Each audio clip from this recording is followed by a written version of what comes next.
que é inteligência de mercado? Toda empresa passa por 4 fases, né?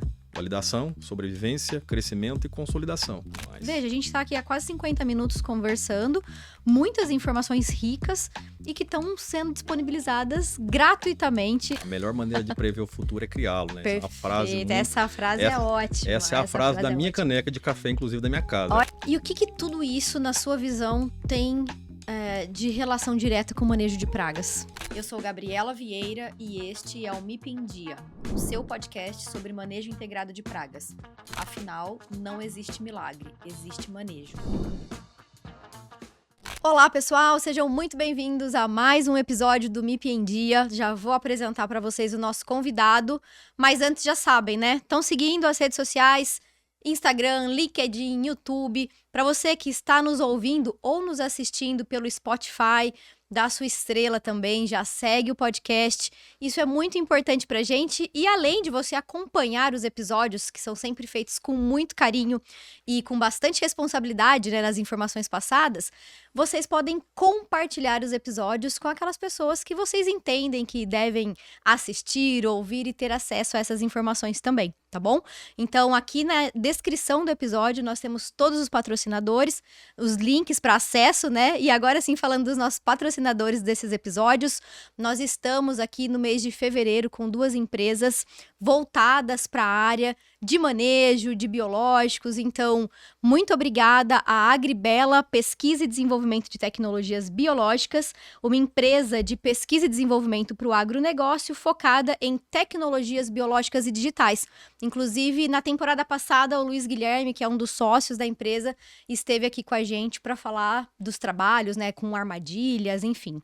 E a nossa segunda empresa patrocinadora deste episódio é a Biosfera, que é uma empresa especializada na prestação de serviços tecnológicos, consultoria, assessoria e capacitação voltados ao desenvolvimento do meio rural por meio de conhecimento dos manejos integrados. E a atuação da Biosfera especificamente é em horticultura, com foco em viticultura, cultura da uva. E então, uma empresa que atua com foco no estado do Paraná, região de Curitiba, principalmente. Vocês têm aqui também o link para acessar essa empresa, tá certo? Sem mais delongas, vamos começar o nosso episódio e eu quero apresentar para vocês o nosso convidado que já está aqui, o Wallace. Muito obrigada pela presença, pela disponibilidade do tempo. Eu vou apresentar o currículo dele, pessoal, e depois ele já vai bater um papo com a gente. O Wallace Santos é agroadvisor, especialista em estratégia comercial, inteligência de mercado e gestão rural. Fundador da Agriger Soluções e criador do Campo Estratégico, dedica-se há quase 2 décadas a transformar propriedades rurais e empresas do agronegócio em negócios mais profissionais, lucrativos e sustentáveis. Sua trajetória inclui atuação como diretor comercial, gestor estratégico e consultor em grandes operações do agro, com forte experiência em negociação B2B. Não se preocupe, se você não conhece esses termos, logo a gente já vai discutir. Análise de risco, modelos financeiros e expansão de mercado. Atualmente, o Wallace também atua como head comercial e agroadvisor na Mais Fértil Fertilizantes. Seu propósito é conectar conhecimento, estratégia e inovação para fortalecer o agro brasileiro. Meu trabalho é ajudar o produtor e as empresas do agro a pararem de decidir no instinto e começarem a decidir com estratégia. Essa é uma frase do Wallace. Seja muito bem-vindo. Muitíssimo obrigado. Obrigado, Gabriela. Obrigado a todos aí do MIP em Dia. Um grande prazer estar aqui. Obrigado pelo convite. E acho que se apresentando no sentido que você trouxe, são quase 20 anos já aí é uma longa caminhada. De jornada no agro e para mim, é um grande prazer estar aqui com vocês, contar um pouquinho dessa história aí. Obrigada, imagina, eu que agradeço. E eu tava pensando, né, sempre fico refletindo, dou uma estudada no convidado antes de começar o episódio. E hoje, realmente, tem uma frase que eu gosto bastante, assim, quem não senta para aprender, não levanta para ensinar, né? Então, nessa lida de palestras, treinamentos, o próprio podcast, eu sempre passo alguma informação, mas hoje eu acho que eu vou ser a pessoa que mais vai aprender, porque toda essa rotina que você tem, né, as áreas que você atua, foge um pouco da parte técnica lá do campo, mas no final das contas estão totalmente conectados, né? Totalmente conectados. Perfeito. Até nessa brincadeira você falou das frases, tô olhando aqui a caneca, né? Tem muita gente que tá próximo e brinca que eu sou uma pessoa de frase de caneca. Eu É adoro ótimo. frases. Então, no meio do caminho, a gente vai ter algumas frases aí de caneca também pra trazer pra Que vocês nesse legal. sentido. Ó, gente, já vou, de repente, a gente já compartilha aí uma frase de uma caneca, já põe uma caneca Me Pendia com parcerias. Muito bom. Wallace, então, primeiro, eu gostaria só que você esclarecesse, né, na sua apresentação eu coloquei aqui negociação com B2B, e sempre quando aparecem esses termos um pouco diferentes, eu peço um esclarecimento, porque a gente tem aqui como público Sim. produtor, estudante, pessoal que já está no mercado. O que são negociações com B2B? Hoje a gente falar de negociações, não só no agro, mas em todas as empresas. Você tem negociações que é de empresa para empresa, seria business to business, e Que de é o B2B. B2B, e empresas para o consumidor, que seria o B2C, né? Perfeito. Então assim, a sigla, traduzindo aí, entre aspas, seria isso aí, né? A gente já trabalhou em operações onde a gente operava empresas para empresas, as negociações B2B. Perfeito. Esclarecido esse ponto, gostaria de começar puxando, né, toda essa questão de inteligência de mercado. A gente escuta muito falar sobre isso, e na minha percepção, até já trouxe em algum episódio anterior, uma modificação, vamos dizer assim, da definição de MIP, que antes a gente olhava muito para uma parte muito técnica, Sim. e que hoje toda essa questão de mercado, consumidor, precificação, tem vindo para esse mercado, a gente tem olhado mais para isso, até para tomar as decisões técnicas, né? O que é inteligência de mercado? Inteligência de mercado no nosso conceito é justamente você ter uma massa suficiente de dados para entender os negócios e tomar algumas decisões. Então, eu sempre brinco aí que não dá hoje, nunca deu, mas acho que no cenário atual, né, com tanta digitalização para os negócios como um todo e no agro não é diferente, para tomar decisões sem informação, sem dados. Então, a inteligência de mercado para o nosso negócio, acho que trazendo mais para o nosso negócio, é justamente conhecer todas as informações suficientes para que você consiga tomar a melhor decisão. Então, se a gente, vou dar alguns exemplos práticos, vamos. Se a gente pegar o mercado, as revendas como um todo, ou as indústrias que estão conectadas ao agro para o produtor. Então, nessa cadeia tem uma esteira de inteligência de mercado que ela vai ter algumas diferenças para cada um, mas um exemplo, a indústria ela tem uma inteligência de mercado para entender o comportamento de preço, de como está aquela região em relação ao comportamento do produtor, momento de compra. Então, a inteligência de mercado, traduzindo na prática nesse sentido, ela vai estar muito conectada a várias informações que vão ajudar aquele decisor a tomar suas decisões. Então, Perfeito. em linhas mais ou menos assim. E como é que é a rotina do mercado, da inteligência de mercado, no sentido de acesso a esses dados, como é que vocês captam isso e traduzem de uma forma palatável, vamos dizer assim, para o tomador de decisão? Hoje a gente dá um exemplo, se eu pegar principalmente o mercado fertilizante, que é algo que tem um peso, quando a gente fala no agro e fala de fertilizante, todas as culturas que a gente opera aí, a maioria delas, o maior peso dos insumos está no fertilizante. Então, quando a gente fala de fertilizante, a gente fala de inteligência de mercado, um exemplo prático, né? Uma ureia. Como que forma-se um preço de uma ureia? Como é que está o comportamento da ureia a nível global para que o produtor aqui no Brasil tenha a decisão de comprar ou não, em qual momento comprar?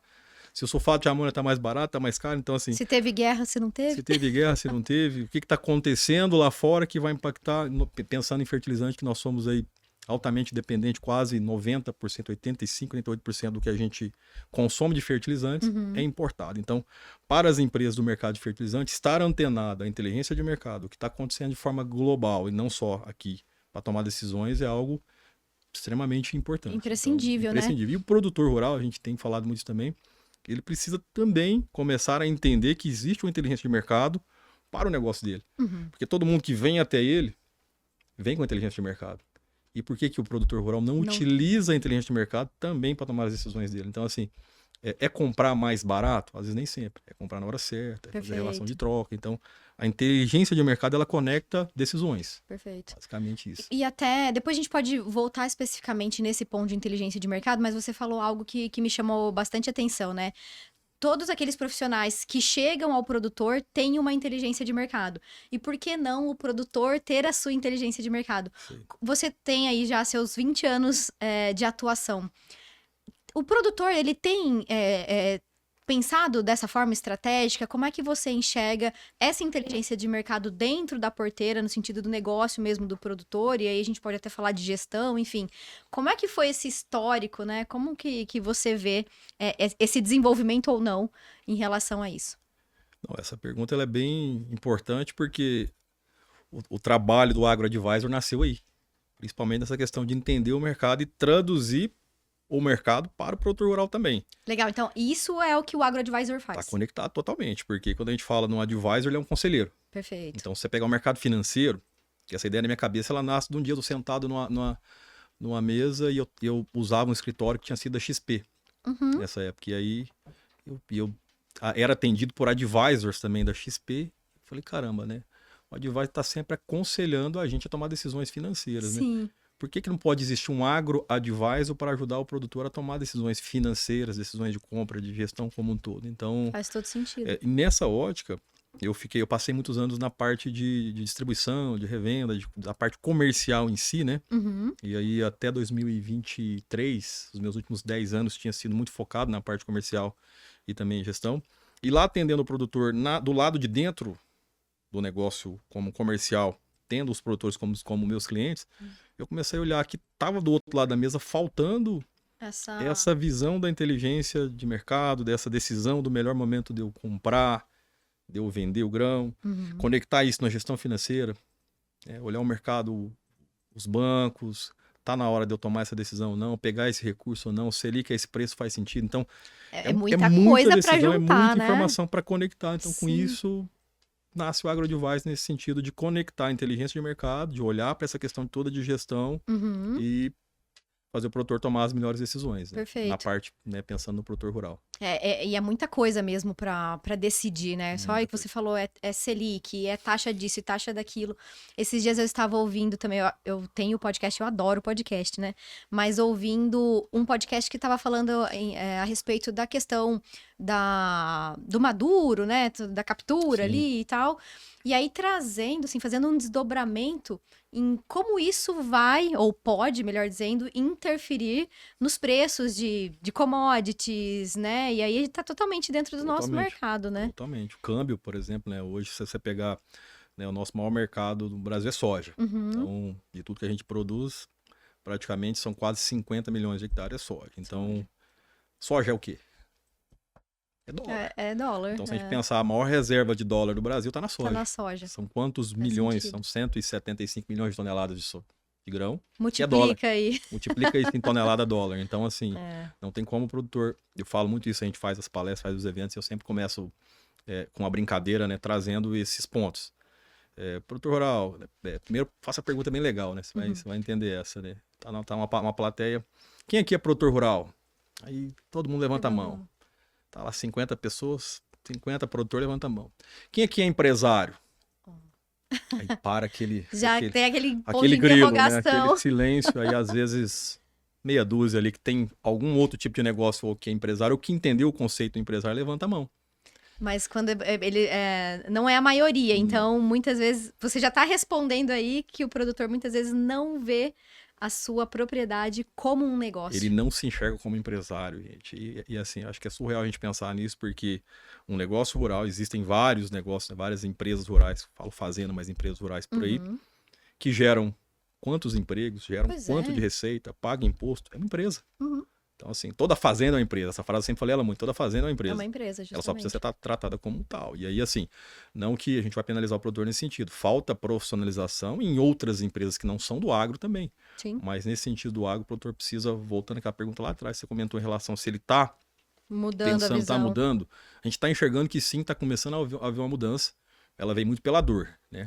Mas ela tá começando a acontecer. Essa era uma próxima pergunta. Se essa mudança que está acontecendo, ela vem instigada por uma necessidade do produtor, ou se ele, não, preciso acompanhar mesmo o mercado e tal. Então é pela dor que essa mudança está acontecendo. De coração, na prática, aí, pelo trabalho que a gente fez nesses anos e vem fazendo e rodando aí, né, vários estados do Brasil, é muito perceptível que, infelizmente, está vindo muito mais pela dor do que pelo que deveria, né? Mas aí a gente vem de um pênalti assim, né?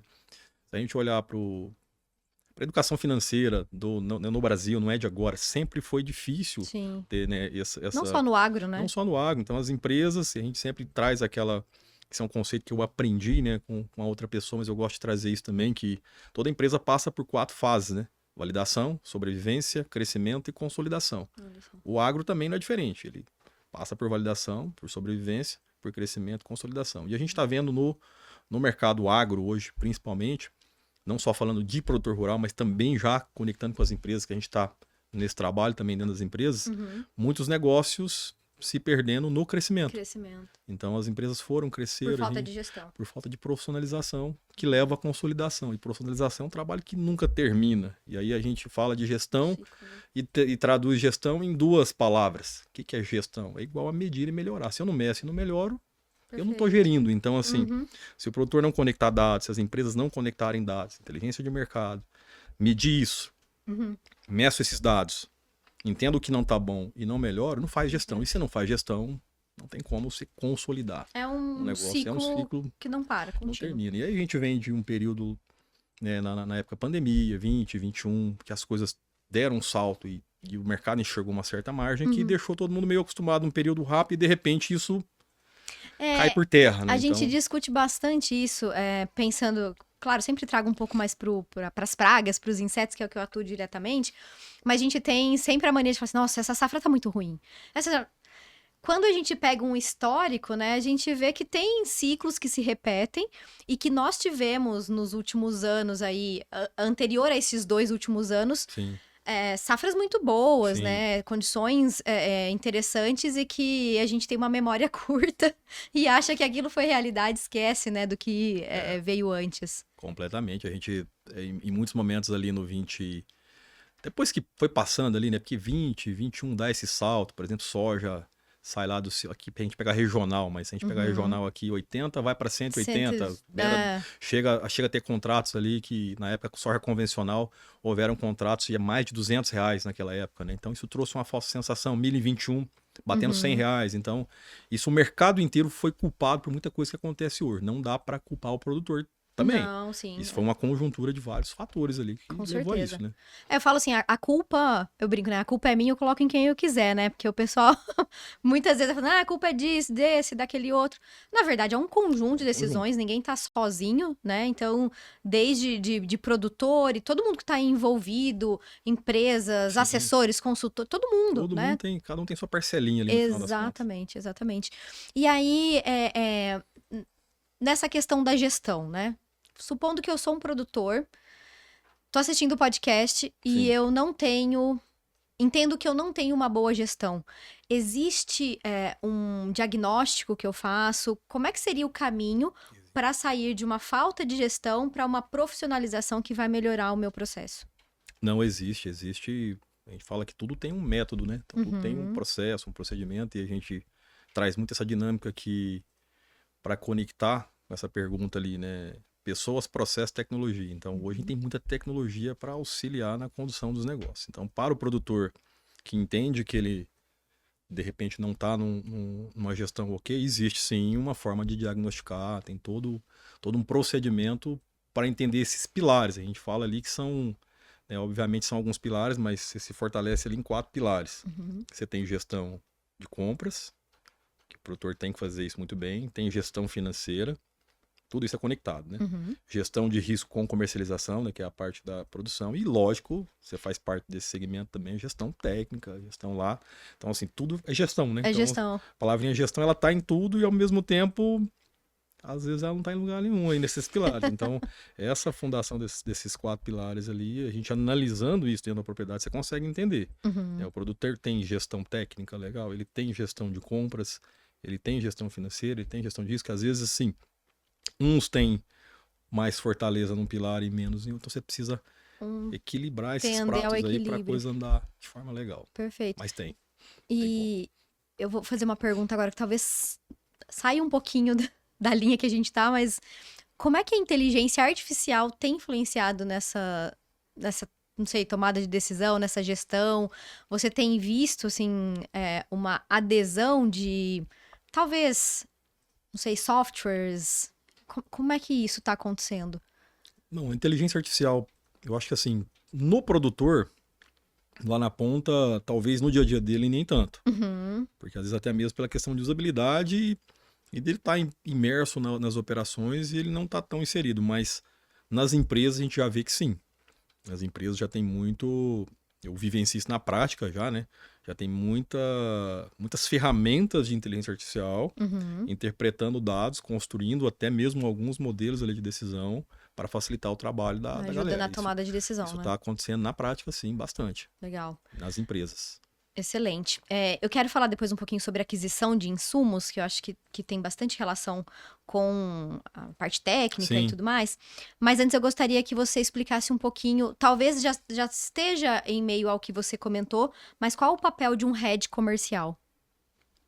O papel de um head comercial, no fim das contas, está conectado com tudo que a gente falou aqui. Uhum. Então, assim, o head comercial nessa operação que a gente faz, né, na estrutura da empresa é conectar a diretoria lá, todas as decisões que são tomadas, né, no board da empresa com o time comercial até chegar a mensagem lá no produtor. Então, assim, o papel que eu tenho dentro desse projeto, é um projeto que eu comecei como advisor apenas aconselhando nas decisões que a empresa tomaria e depois a gente entendeu que para se executar, a gente caminharia para um passo a mais e a gente desenhou então essa operação como head comercial para conectar aquela estratégia planejada e transformar isso numa execução, Perfeito. junto com o time comercial e junto com o board ali, com a diretoria da empresa. Então esse é o papel. O head comercial tem total integração, está ligado ao agro-advisor. Também, né? porque foi o plano desenhado pelo agro-advisor Que vai que ser... gerou também essa questão de ter a necessidade da empresa também precisar entender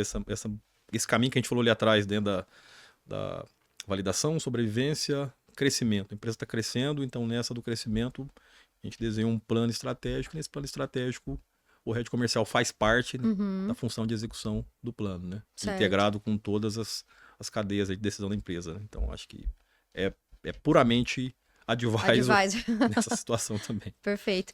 Desses 4 pontos de desenvolvimento, né, da empresa. Validação, sobrevivência, crescimento e consolidação do negócio. Quais são os principais erros que você enxerga cometidos em cada um desses pontos? Os principais em cada um dos pontos. Você entra, a validação, muitas das vezes, é aquela fase ainda que o empresário está testando muita coisa. Então, eu falo isso, a gente também teve nessa jornada de criar negócio, de validar negócio. Então, assim, tem que errar e aprender rápido, você erra né? e aprende muito rápido. Então, a validação, muitos dos erros que acontecem é essa situação de você ficar, às vezes, meio perdido, né? E aí, para quem não sabe onde vai, qual caminho serve? A frase de Caneco começou. Ah lá.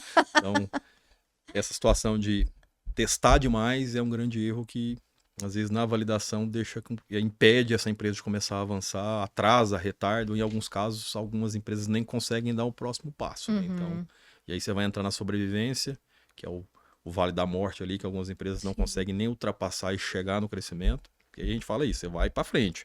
Se lá na frente, a gente falou agora do crescimento, se essa empresa chegou no crescimento, toma decisões erradas, ela começa a voltar para trás. E ela deixa de crescer, passa a sobreviver. Deixa de sobreviver, perde a validade. Morre. E aí são empresas que vão à falência. A gente está vendo aí um assunto muito sensível no agro, muito delicado, é falar de recuperação judicial ou extrajudicial. Então, assim, são várias e várias questões relacionadas a essas decisões tomadas nesse caminho, né? Principalmente na minha visão ali, da validação e na fase do crescimento. Porque na sobrevivência, você já testou muita coisa, já passou por algumas coisas, e aí você está fazendo o break-even do negócio realmente ali, né? Eu tô meio que ele tá pagando conta, tá indo, tá sobrevivendo, para começar a tomar as decisões de crescer, igual tomou na validação, e às vezes nessas muitas decisões para crescer, escorrega. A coisa sai pelas mãos. E depois chego na consolidação numa fase que eu já tô mais profissionalizado, e aí vai tomar decisões erradas? Com certeza, a gente sempre vai, mas com impactos menores. E um negócio que já se consolidou, ele está numa fase que muitas empresas decidem se vão viver daquele resultado por muitos anos, ou vou fazer um M&A, vou vender essa operação para outra empresa. Então, eu consolidei o negócio. Né? Então, assim, para mim, 2 fases críticas, validação e crescimento. Perfeito. Vamos falar de aquisição de insumos? Sim, bora. Como é o processo de aquisição de insumo por um produtor? ou como deveria ser um processo bem estruturado, para onde ele deveria olhar, e como é hoje, né? Como você vê na maior parte aí essa questão da aquisição dos insumos. Não, esse tema é excelente e também muito amplo, muito discutível, né? Que bom. Aí a gente vai entrar numa questão de comportamento, numa questão também que vai relacionada ao mercado, e tem sim, acho que as duas frentes para a gente discutir, né? A forma que é tomada a decisão e a forma que deveria, na nossa visão, né? Aconselhando o advisor ali, ser tomada. Então, assim, na grande maioria hoje, a tomada de decisão do produtor rural para comprar os insumos, ela muito ainda é, às vezes, relacional, tá naquele mercado há muitos anos e conhece algumas revendas ali e se relaciona bem com aquele mercado. Tem Ou confiança. é o RTV que vai lá faz 15 RTV que vai lá, anos. isso tá legal, tá tudo certo, não tem que mudar isso. A gente sempre trouxe esse conceito também, que a nossa ideia nunca foi de reinventar a roda, não. É no sentido de mostrar que, apesar de toda essa situação, dessa linha aqui de compra, no como deveria ser, tem que conectar aquilo que a gente falou lá no início, né? Inteligência de mercado, tudo bem, eu vou comprar da revenda local, tá tudo certo. Mas qual o momento de comprar? Qual o histórico que eu tenho em relação a isso? Qual a minha relação de troca? É mais importante do que eu só comprar, eu medir isso também, né? O que é relação de troca para quem está nos ouvindo? Relação de troca seria um exemplo prático. Vamos falar do adubo de novo. Vou trazer o fertilizante porque ele tá sempre na minha mente. É bem didático ele também. Ele pesa e ele é didático, é fácil da gente falar. Então, e de explicar e do entendimento. Se a gente pegar um produtor de soja de novo, ou milho, mas vamos falar da soja novamente, que ele tem uma relação de troca que seria, nos últimos 5 anos, quando ele faz a conta do que ele comprou de fertilizante PIK, comprou lá um PIK, 80, 90 pontos de PIK, e vendeu soja, quando ele pega soja dividido por aquele custo hectare, ele tem lá 10 sacos como exemplo por hectare de investimento. Então, se ele fizer uma base comparativa disso, pelo menos deveria, a gente fala que se não fizer deveria, ele pega os últimos 5 anos e faz um histórico. Então, nos meus últimos 5 anos, a minha média entre comprar o meu adubo e vender o meu grão deu 10 sacos. Qualquer negócio acima de 10 sacos vai soar caro, e qualquer negócio abaixo de 10 sacos soa com oportunidade. Então, numa estratégia de compra de fertilizante, por exemplo, isso é um ponto bem interessante para o produtor fazer. Sim. Ele mapeia, cria essa relação e ele vai acompanhar o mercado. Em anos que dá um estresse ali, o mercado começa a se distanciar dessa relação média, que sempre coube no custo e pagou a conta dele, isso é um cenário de risco. Que já acende a luz de alerta. Acende o alerta. Aí vem toda a leitura de mercado. Olha como as coisas se conectam, preciso né? fertilizante para quando? É para agora? É para daqui 6 meses? É qual safra? Vai chegar a tempo? Então, assim... Antecipar é sempre uma o boa mercado... solução? Nem sempre. Esse ano aconteceu muito isso. Teve situações onde... Não só esse ano, aquele ano mesmo da guerra que a gente teve lá em 22, né? Que impactou demais o fertilizante. Teve produtores que tomaram decisões mais em cima da hora e conseguiram ter um êxito em relação à relação de troca. Mas se todo mundo deixar também para a última hora, o mercado não... Então é que você tem que ir fazendo a tua lição de casa em relação à média. Vender na média, comprar na média.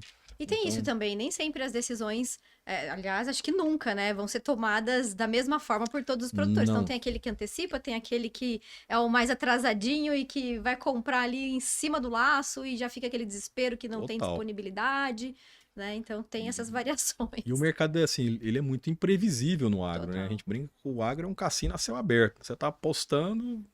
e não sabe qual vai ser o retorno. Para poder colher aquilo. Então, houve um tempo que o mercado foi mais previsível lá no passado, mas de bons anos para cá, aí, de coisa de décadas para cá, essa previsibilidade ela se perdeu, né? Porque assim, se a gente olhar lá no passado, eu sou do mercado de fertilizante há muitos anos, a gente tinha muito essa dinâmica. Não, o primeiro trimestre, ou o primeiro semestre, é melhor realmente comprar adubo. Ou então, o primeiro trimestre ali... Tinha muito essas regrinhas. Acabou, não tem mais essa do primeiro trimestre ou segundo semestre. Você tem que acompanhar uma série de informações para entender qual é o seu melhor momento em relação à sua situação, em relação ao mercado. Perfeito. E nesse sentido, bom, quando passa, fica fácil a gente olhar para o retrovisor, né? A gente está aqui no primeiro trimestre de 2026. Qual que é a análise que você faz do que aconteceu no ano de 2025? É complexo essa. E aí, mais uma frase de caneca aí, né? Cara, que vou anotar.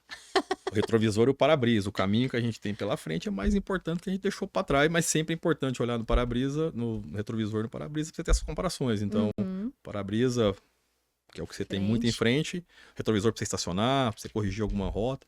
Mas olhando para o 25 em relação às decisões, 25 ainda trouxe muito reflexo da situação financeira do agro, aí, se a gente olhar para esse aspecto que a gente falou de 22, 23, 24 e agora no 25, no sentido de que em 22 a gente enxerga que o mercado começa a ter um grande estresse financeiro. Né? E aí o fato daquela questão toda da pressão dos fertilizantes puxou esse custo produtor para cima. 23 começaram a explodir, você começa a ver o crescimento das recuperações judiciais, veio casos de empresas, a gente sabe aí, né, de empresas do agro de grande história aí, começando também a desenhar suas recuperações. 24 segue esse aumento, 25 não estancou, não estabilizou, então ainda se enxerga no médio, não vou dizer curto nem longo prazo, uma grande dificuldade desse rearranjo financeiro para o cenário do agro. Aí vamos falar assim, não, beleza, não vamos dizer que o mercado está numa total crise, não é isso, mas a gente tem uma parcela muito maior hoje, né, de produtores em situações financeiras difíceis do que a gente tinha 5 anos atrás. Sempre houve uma inadimplência, só que pequena. O problema é que agora ela cresceu de uma forma desordenada e isso trouxe uma pressão que está prejudicando muito o jogo no sentido de que tem muitos produtores que não tinham uma situação financeira ruim e que dependia de uma estratégia onde se usava o mercado como um todo, o banco, a própria revenda que te financiava, e agora, dada a situação toda do mercado, para ele a porta também fechou. Então, a gente está vivendo um momento de muita retração nesse sentido também da oferta de crédito, a insegurança, do investimento, né? a insegurança. Tudo bem, não é só no agro, a gente está vendo essa situação toda a nível também até global. Quando você olha para o ouro, a prata e o ouro, quanto cresceu em relação à reserva. Então, assim, o mercado todo está passando por um rearranjo. Exato. Né? E no agro, 25 foi um ano muito desafiador nesse aspecto financeiro. Acho que uma Selic de 2 dígitos, igual a gente teve a maior parte do ano caminhando ali ao redor de 15%, ela penaliza muito o produtor. Que ele toma um recurso subsidiado, que ele é pequeno frente a tudo que ele precisa para custear. Então, eu acho que assim, isso foi muito doloroso nos últimos 2 anos falar da parte do custo do dinheiro. Sim. E isso vai impactar ainda um período aí pela frente. Perfeito. E a gente já comentou de dólar, você citou agora prata, ouro. Vou te fazer uma pergunta, talvez que não seja tanto pelo menos pra gente não chega, né, de uma forma muito intensa, mas eu acompanho esse mercado, tento acompanhar. Sim. E me surgiu, enquanto você falava, essa pergunta. Como o Bitcoin é visto dentro desse mercado? Isso, de alguma forma, está envolvido nas negociações? Já chegou para o produtor? Você acha que em algum momento chega, não chega?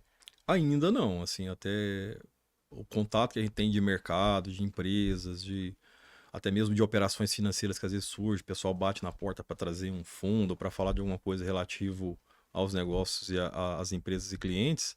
Falar do Bitcoin ainda dentro do aspecto agro, de criar alguma relação para a situação, pelo menos aqui no Brasil, ainda não. Eu tive um contato recente, ano passado, com o pessoal, que eles falavam numa espécie de moeda digital, né, parecido com o Bitcoin. Eles até desenvolveram uma ferramenta, isso foi até apresentado para a gente na ocasião, que estavam tentando, mas fora do Brasil, né, num outro país, tentando criar um aplicativo de relação de troca dessa moeda digital com o produtor. Entendi. Mas não teve ainda, não tinha tido ainda uma aderência, porque é muito complexo, né? Você imagina aí. Se a gente estava falando há pouco que não tem gestão, como é que a gente vai colocar um Bitcoin no meio da negociação? A gente está falando que acompanhar, falar assim, não, beleza, vamos acompanhar uma curva do dólar futuro. Nossa, vamos fazer um hedge de dólar. Então já é difícil. Quando a gente fala, vou colocar um Bitcoin na parada, complica. E aí, mais. Um ponto importante também é essa questão de gerir risco olhando para dólar, olhando para Chicago, olhando para prêmio, olhando para... São coisas que o produtor também ainda tem uma certa dificuldade de navegar nesse mar ali. Nesse mar, entendi. E o que tudo isso, na sua visão, tem de relação direta com o manejo de pragas?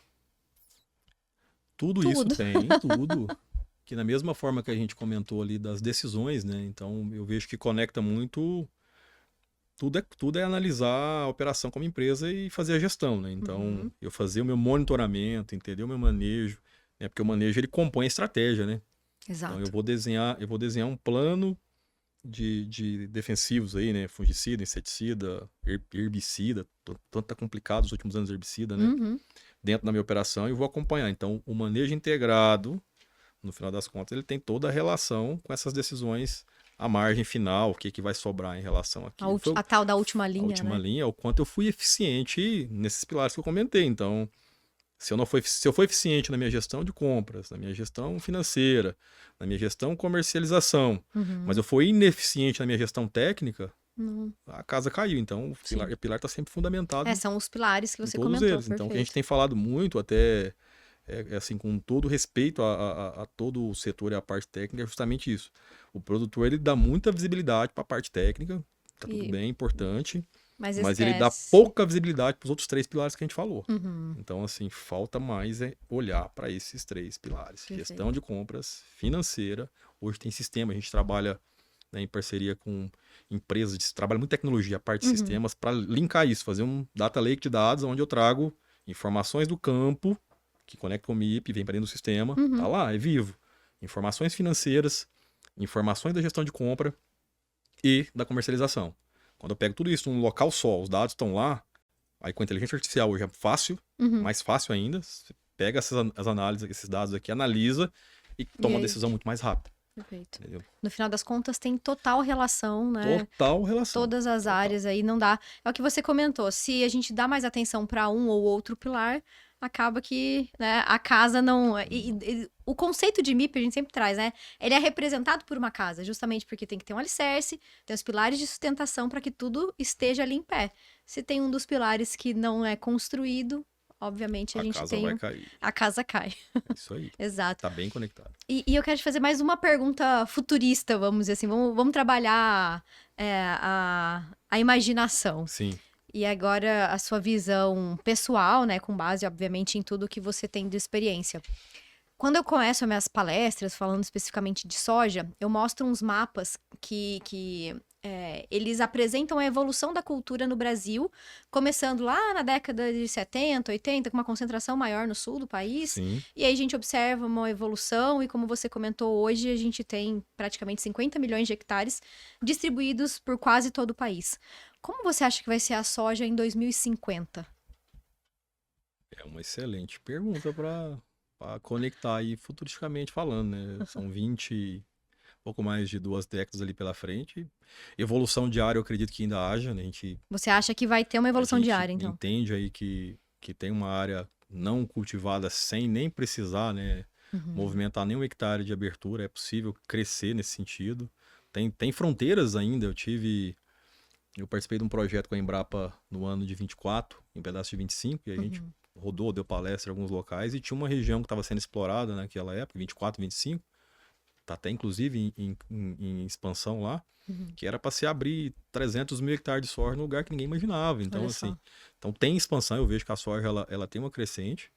É óbvio que está conectado com todo um quadro de oferta e demanda mundial, onde a gente sabe que tem países que jogam bem esse jogo, né? Então, a gente tem uma dependência, né, desse crescimento também da demanda lá fora, principalmente, né? O Brasil é um grande produtor, mais exportador desse grão. Sim. Mas a população não para de crescer, não para de comer. Então, assim, eu vejo ainda expansão e positividade para o mercado para frente. Perfeito. Acho que não cessa por enquanto, não. E você trabalha com outras culturas, obviamente, também, A gente né? trabalha com café. Das culturas que você trabalha, o que tem crescido e que tem chamado a atenção? E você acha... Bom, você já falou que acredita que haverá ainda um crescimento da cultura da soja. Mas você acha que alguma outra cultura pode tomar parte desse lugar em algum momento? Se olhar pela forma exponencial de números que a soja atingiu, acho que é bem difícil, né? Eu acredito, a palavra eu acho, não. Acredito que é bem difícil, né? Porque é um território que ela tem uma soberania, se a gente falar em 80 e poucos bilhões aí de hectares anualmente, né, cultivados, essas culturas ali, a gente falando de 70, quase 70%, né, de tudo que... 60 e poucos por cento. Então, assim, tomar essa soberania da soja, né, é complexo, né? Mas tem culturas que vem mostrando também diferencial no sentido de colocar o Brasil numa prateleira. O próprio café é um exemplo disso, que a gente viveu no café nos últimos 2 anos aí de 24, 25, continua agora em relação à questão de preço, da necessidade que o mundo tem do Brasil em relação à questão do café. Sim, Então, assim, é uma cultura também que chama bastante atenção, perfeito. né, e coloca o Brasil também numa prateleira bem interessante aí mundialmente. E até outros também, tenho visto bastante, não são projetos públicos, me esqueci o nome o termo agora correto, mas estados que têm desenvolvido alguns projetos, tomado algumas decisões no sentido de aumentar o cultivo, por exemplo, de gergelim. Sim, fomentando outras Isso, culturas. Amendoim, o Cacau. próprio girassol, cacau, Então, né? tem coisas aí nesse sentido, mas De fato, exponencialmente. falando exponencialmente dessa questão da soja, é muito difícil a outra cultura tomar esse espaço, né? Perfeito. E aí, a gente tá super futurista hoje, né? Tem um quadro aqui no MIP em Dia que eu chamo de Visão MIP 2035. Certo. Eu não alinhei nada com você, o bate-papo tá aqui fluindo Não, bem. legal. Então, assim, eu Sem falo. ensaiar. Sem ensaiar. Eu falo que só sabe quem que vai receber essa pergunta quem assistiu algum episódio anterior. E aí, esse quadro é, então, o Visão MIP 2035, onde o agro de amanhã resolve os problemas de hoje. Na visão do Wallace, qual problema, daqui a 10 anos, 9 anos, né? Qual problema que nós temos hoje na sua área de atuação que lá na frente estará resolvido? Ou pelo menos o que você gostaria que estivesse resolvido? Tá bom. Eu vou começar com a frase de caneca de novo. Opa! A melhor maneira de prever o futuro é criá-lo, né? Perfeito. Essa frase é ótima. Essa é a frase da minha caneca de café, inclusive da minha casa. Olha só. Então, eu gosto demais dessa frase. Que então, legal. assim, a gente falando de futuro e falando dessa situação toda, isso vai depender do futuro que nós queremos criar. Então, assim, qual o futuro que nós estamos criando hoje para que aconteça lá 9, 10 anos para frente. Então, eu acho que assim, não puxando eu não quero parecer qual que é a palavra que eu vou usar, mas oportunista ou puxar a sardinha para sua brasa. do nosso lado do trabalho, né, dessa questão toda de aconselhar ou de construir ou de falar de gestão, mas o que eu gostaria muito é de que houvesse realmente essa jornada de profissionalização do agro nesses próximos 10 anos, né? E que isso, ao longo do tempo, não seja só pela dor, Sim. né? Que a gente está vendo, né? Vem uma linha de sucessão que está chegando nas fazendas, né? Então, é pegar esses jovens produtores, né? E formar no sentido de que eles tenham essa consciência de gestão, que muitas vezes muitos pais não tiveram nem como fazer isso. Sim. Se a gente olhar para trás, não é por mal, eu sempre falo isso, gente, não é por mal, porque a gente fala assim, eu costumo usar uma tríade que eu falo que muitas coisas você não faz, aí da tríade, 2 veio da minha cabeça, uma foi a minha esposa tomando um café no final de semana em casa, porque eu falava que você não fazia algumas coisas no negócio se você não quisesse ou se você não soubesse. E ela me colocou uma terceira que seria, além de tudo isso, você tem que ter condições. Então, você não faz se você não quer, se você não sabe ou se você não tem condições. Uma coisa conecta com a outra. Então, aquilo que eu quero fazer e eu não sei, eu aprendo.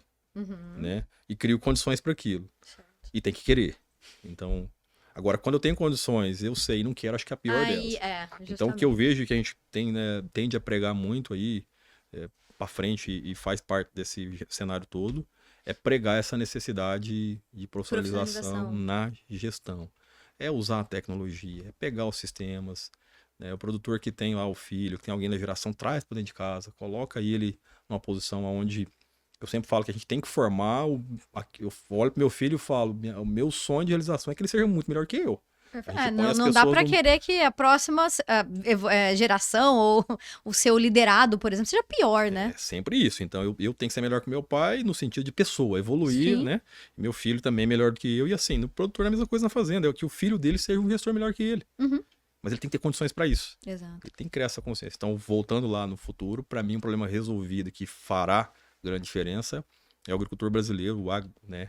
O produtor rural, não só agricultor, mas a gente está falando de agropecuária, a pecuária entra nisso também, é criar essa consciência empresarial e de gestão. Toda fazenda é uma empresa. Perfeito. Tomara que a sua intenção seja alcançada, né? E eu acredito que esse desejo, ele ultrapassa o advisor, o head, quem está no negócio financeiro, vamos dizer assim. É algo que beneficiaria todos nós, né? Toda a cadeia. Então, toda a cadeia. Então, de fato, é um desejo bastante interessante. Vamos ver, eu falo que se em 2035 o MIP em Dia estiver ativo ainda, você volta aqui e a gente faz uma retrospectiva. Olha pro retrovisor, que Olha, vai estar retrovisor. menor. Pega esse cortezinho lá e Fala, como será que a gente vai estar em 2035, né? Mas vamos aguardar. Wallace, partindo pro final aqui do nosso episódio, já o tempo sempre passa muito rápido, a Muito conversa flui muito bem, né? O que você pode deixar de recado, enfim, para quem tá nos ouvindo, alguma mensagem, fica à vontade, esse momento é seu. E eu peço também para você deixar os contatos, né? A forma como o pessoal pode te encontrar aí nas redes sociais, enfim. perfeito. Acho que a mensagem, de novo, né, conecta muito com o que a gente falou ao longo do episódio de hoje aqui, nessa questão de todos aí, né, do lado de fora, né, que estão nos ouvindo, seja o produtor rural, ou seja também a empresa, olhar para esse conceito da gestão, né? Uhum. Fazer a gestão do seu negócio da forma que estar medindo e melhorando o tempo inteiro, utilizar ferramentas. A gente entende que existem muitas ferramentas hoje que o agro ainda não as utiliza. A gente falou agora há pouco de inteligência artificial, da parte de dados. Eu sempre prego muito, né? Por que o produtor rural não pode usar um sistema? Uhum. A padaria tem um sistema, Sim. né? Então, tem que assim, estar lá no caderno. vários locais ali, vários outros negócios têm um sistema. Então, assim, todas as empresas têm um sistema e o produtor rural não pode ter um sistema de gestão. Então, eu acho que um recado final é olhar mesmo para a profissionalização. A profissionalização dos negócios no agro é algo que vai garantir que a gente tenha essa sustentabilidade aí, né? Longevidade, né? O Brasil tem uma importância tão grande aí no agro global, né? Nessa cadeia toda. Sim. A gente sustenta uma balança comercial de uma forma tão louvável nesse sentido e a gente dá parabéns para todos, né, os nossos produtores rurais aí desse Brasil por tudo que foi feito até aqui. Exato. E eu acho que não é condenando nada, mas é só a gente entender que muitas vezes o que trouxe a gente até aqui pode não nos levar para o próximo degrau. No próximo degrau à frente. Então, Exato. é olhar para essa ótica. Acho que esse é o meu papel. Como eu falo muito a questão, assim, às vezes que é um pouco polêmico no sentido, assim, o trecho que a gente traz, o assunto que a gente traz, muitas vezes ele é chato para escutar. É difícil falar de gestão. Muita gente não gosta de ouvir gestão. E muitas vezes eu trago a mensagem final, assim, de que às vezes eu vou falar muitas coisas que você não quer escutar. Mas que então, são tô olhando necessárias. aqui para o produtor ou para as empresas. Eu falo muito isso lá nas mesas de reuniões. Eu não tô aqui para falar o que você quer ouvir. Não é. Se eu for falar o que você quer ouvir, nós não vamos avançar. Não vamos sair do lugar. Eu vou falar muita coisa que vocês não vão gostar. Mas esse é meu papel para que realmente o seu resultado aconteça. Então, é realmente isso. Olha aí pro para-brisa e veja que tem muita coisa pela frente boa para acontecer. Perfeito. E até você comentou, né? Por que o produtor não pode usar um sistema? E aí, linkando com o que você falou anteriormente da questão de não sabe, ou não tem condição, ou não quer, né? No caso de... Quando a gente olha também para um passado não muito distante, próprio podcast, né? Sim. Era uma ferramenta... Hoje eu considero uma ferramenta de comunicação, assim, poderosíssima. Demais. Veja, a gente tá aqui há quase 50 minutos conversando, muitas informações ricas, e que estão sendo disponibilizadas gratuitamente, assim como o Mipindia tem outras centenas, talvez milhares, não sei, de podcasts dentro do agronegócio, né, que tratam de gestão, que tratam de negócio, que tratam da parte técnica.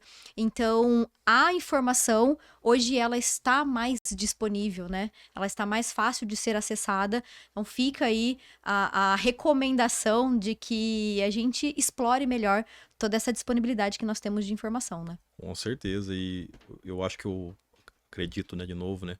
O agro, até um pouco tempo atrás, não tinha muito uma interação com o digital. Né? Você não tinha os produtores rurais, por exemplo, lá no Instagram. Hoje que é um baita canal de comunicação. E de uns anos para cá, somente de uns 2 anos para cá, isso se tornou algo mais acessível ainda para muitos. Então, é um canal bem interessante de comunicação, todas as redes sociais que a gente tem disponível, né? E até lembrando, você falou para a gente deixar ali, né, como nos encontrar, Isso. né? O meu @WallaceAgroAdvisor está Perfeito. disponível. Instagram, LinkedIn, TikTok, YouTube, todas as redes as sociais. plataformas aí. Se digitar @WallaceAgroAdvisor, vai encontrar algumas desses temas, desses assuntos que a gente trouxe aqui hoje, no dia de hoje. Legal.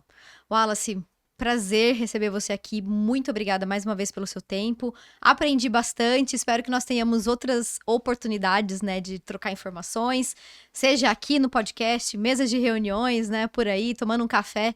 Estamos aqui em Uberlândia, então tem muito café bom na região. Com certeza. Então, muito obrigada, viu? E eu que agradeço, e para mim foi um grande prazer poder trazer parte desse assunto aqui para vocês no dia de hoje. Agradeço o MIP em Dia aí pelo convite e, óbvio, né, reforço que são muitos assuntos, a gente tentou trazer de uma forma muito superficial, né, conectar alguns temas aqui, né, para que o público possa entender essa dinâmica de vários pilares, mas a mensagem que deixou final, os 4 pilares. Estudem os pilares e sempre que necessário quiser falar sobre os assuntos, pode contar comigo aí. Muito obrigado. Perfeito, muito obrigada.